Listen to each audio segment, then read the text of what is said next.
Why did centralized monarchies rise in medieval Scandinavia?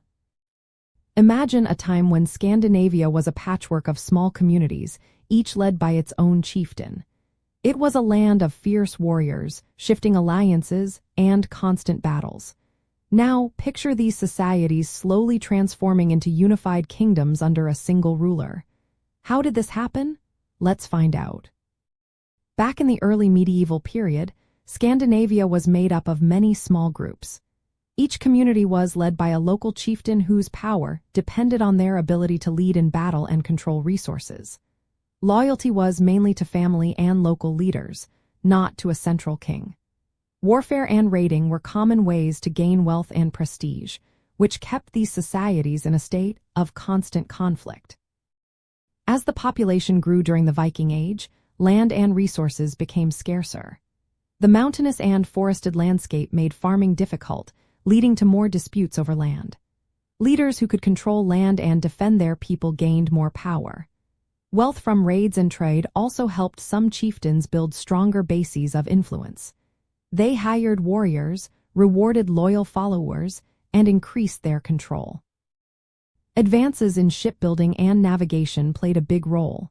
With better ships, Scandinavian leaders could travel farther, raid more effectively, and control larger territories. A leader with a fleet had a clear advantage over rivals who lacked such ships.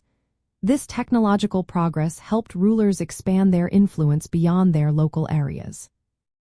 At the same time, neighboring regions like the Carolingian Empire to the south were becoming more organized and powerful. Scandinavian leaders saw the need to unify their own lands to stand stronger against external threats. The spread of Christianity also helped. When rulers converted, they gained legitimacy from the church and connected with the wider European political scene. Supporting the church and adopting Christian customs made their rule more accepted. In Norway, Harald Fairhair is said to have united the country by defeating rival chieftains and forcing some to submit. In Denmark, rulers like Harald Bluetooth used military strength, alliances, and Christianity to strengthen their control. Building large fortresses, like the Trelleborg Ring forts, showed their ability to defend and control territory.